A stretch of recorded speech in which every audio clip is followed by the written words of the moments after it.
नमस्कार, स्वागत है आप सभी का आपके अपने चैनल में, जहां हम आपके लिए लेकर आए हैं एक खास जानकारी।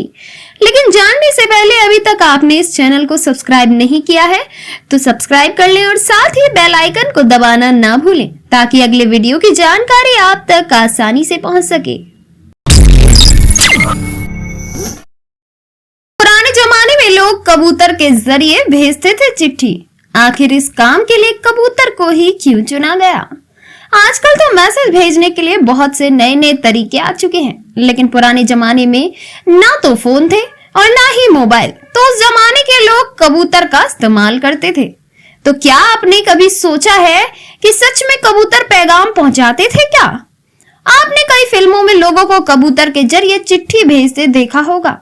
कबूतर के जरिए चिट्ठी या संदेश भेजने की बात केवल फिल्मों तक ही सीमित नहीं है, बल्कि इस तरीके को पुराने जमाने में भी चिट्ठी या संदेश भेजने के लिए इस्तेमाल किया जाता था।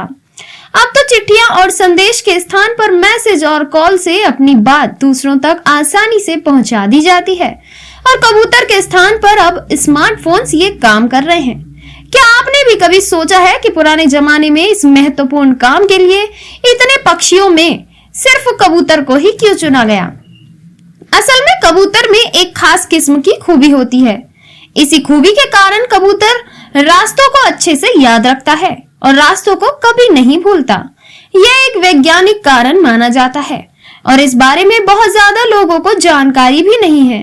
असल में कबूतर कोई भी रास्ता कभी भूलता नहीं है, चाहे कबूतर उस रास्ते पर केवल एक ही बार गया हो। कबूतर कभी रास्ता इसलिए नहीं भूलता है क्योंकि उसकी बॉडी में एक खास प्रकार का सिस्टम होता है जो जीपीएस की तरह काम करता है। इसी जीपीएस सिस्टम के होने की वजह से कबूतर कभी भी अपना रास्ता नहीं भूलता। रिसर्चर्स के अनुसार रिपोर्ट के मुताबिक कई रिसर्चर्स ने बताया है कि कबूतर के शरीर में 53 प्रकार की विशिष्ट कोशिकाओं का एक समूह पाया जाता है जो कबूतर को दिशा पहचानने में सहायक होता है। व्यक्तियों की तरह कबूतर भी दिशाओं और चीजों को देखकर उन्हें आसानी से पहचान लेता है। ऐसा इसलिए होता है क्योंकि कबूतर की आंखों के रेटिना में एक खास प्रकार का प्रोटीन पाया जाता है। यही कारण है कि पुराने जमाने में मैसेज या चिट्ठी भेजने के लिए किसी और पक्षी का नहीं बल्कि कबूतर का इस्तेमाल किया जाता था, जो ना तो दिशा भटकते थे और ना ही कभी रास्ता भूलते थे। वर्तमान में तो कबूतर से मैसेज भेजने का चलन बिल्कुल खत्म हो गया है क्योंकि अब घर घर में मोबाइल फोन का इस्तेमाल किया जा रहा है।